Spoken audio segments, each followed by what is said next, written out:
मिफ्ता साहब, अब असल जो ज़ाहिर है आप तो पीएचडी हैं मईशत में, अब मैं ये जानना चाह रही हूँ और मेरे नाजरीन भी कि अब तक नुकसान कितना हुआ है। और बहुत से लोग कह रहे हैं ज़ाहिर है ईरान का तो हुआ ही हुआ है, वो तो हम देख ही रहे हैं, मगर अमेरिका को क्या चैलेंजेस उनके सामने है और उनको कितना नुकसान हो चुका है इससे?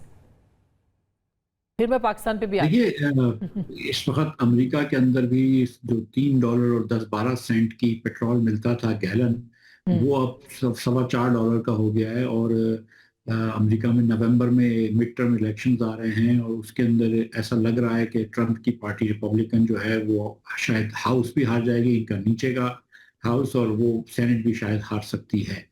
तो और जाहिर है कि वहाँ पे इंटरेस्ट रेट्स इन्फ्लेशन बढ़ गया है इसकी वजह से, और इंटरेस्ट रेट्स कम करने की ट्रम्प कोशिश कर रहे थे, अब वो शायद नहीं हो सकेगा। हम्म। इसके अलावा स्टॉक मार्केट ऊपर नीचे जाती रहती है। ट्रम्प साहब के जो ट्वीट्स अक्सर आते हैं वो स्टॉक मार्केट खुलने से पहले उनके आते हैं ताकि वो बढ़ हम्म। जाए।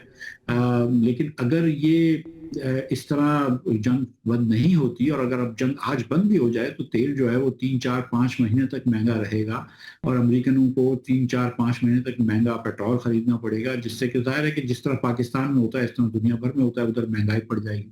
हम्म। इसी तरह अमेरिका के जो जितने भी इत्तेहादी हैं, यूरोपियन खास तौर पे, वो अमेरिका से नाराज हैं कि आपने एक फजूल जंग शुरू करी है जिसका कोई मकसद नहीं है, हम्म। और कोई इसका कोई कोई मकसद भी नहीं है, और कोई इसका एग्जिट भी नहीं है। तो एग्जैक्टली। उसकी वजह से उनकी मईशत के ऊपर भी बहुत फर्क पड़ा है। आप देखें कि यूएई, मिडल ईस्ट की कंट्रीज की मईशत के ऊपर कितना फर्क पड़ा है। तो हम्म। अमेरिका के इत्तेहादी मां सिवाय इसराइल के, वो सब इससे नालायन। इसराइल जाहिर है कि वो उसका एक ज्यादा हम्म। होल्ड है अमेरिकन फॉरेन पॉलिसी पे मिडल ईस्ट की, तो हम्म। वो चाहता है कि इस किस्म का केओस हो।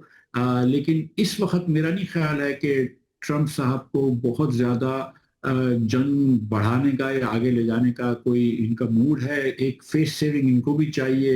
हम्म। और अमेरिका क्योंकि एक दुनिया का सबसे बड़ा सुपर पावर है और वाहिद सुपर पावर था अब तक चाइना के आने से पहले, तो बिल्कुल। वो छोटी छोटी जंगें करता रहता है। वेनेजुएला हुआ, पैनामा हुआ, कोस्टारिका हुआ, और इसकी आदत है कि ये जंग जो है वो फौरन जीत जाता है। ग्रेनेडा हुआ।